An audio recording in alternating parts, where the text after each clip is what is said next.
The hidden cost of owning a horse that nobody warns you about. Buying the horse actually is the cheapest part of this whole scenario.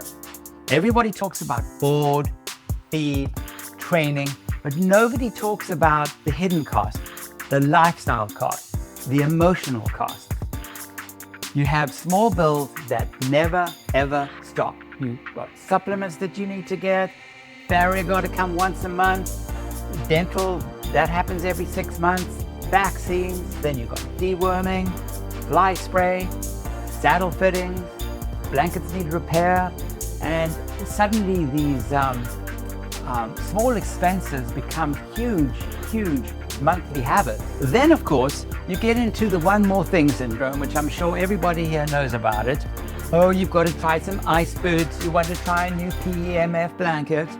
Oh, there's a new massage therapist in town. You need to try that. And then you still, injections that you need.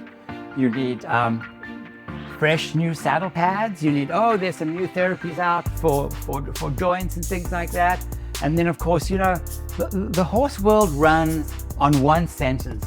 You should probably try this, or you should probably try that. Emergency vet bills.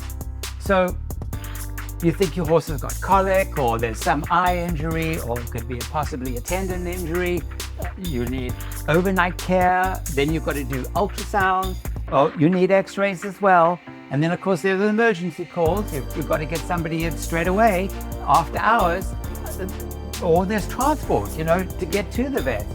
The emergency horse ownership is on a whole different financial level. So you really got to know what you're doing. So let's get into the truck and trailer costs, okay? With the price of diesel these days, you all know it. You've still got truck payments that are due every single month, tires, bearings, you've got insurance, you've got maintenance, the odd breakdowns here and there. I had one down on the 75 freeway with 4 horses in it.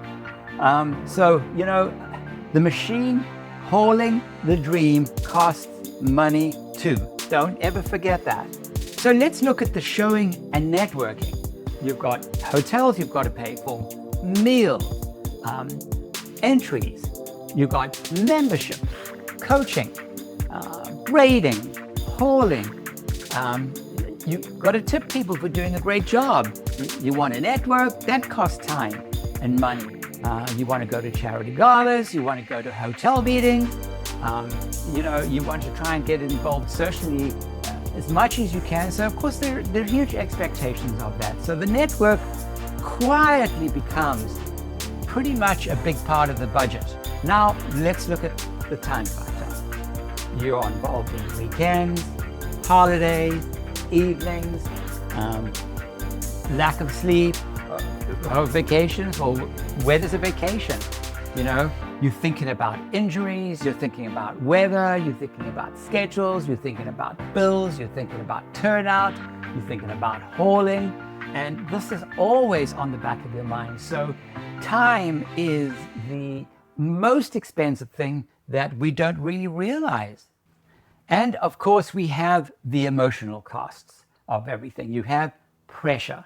You have comparison culture, which people don't really take into consideration. You want to look the part, be the part, wear the right kind of stuff. There's stress. There's the fear of falling behind. And then, of course, you have your financial worries.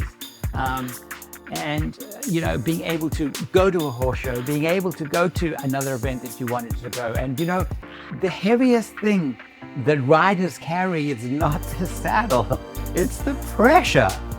So in closing, horse ownership costs money, time, sacrifice, relationships, stress.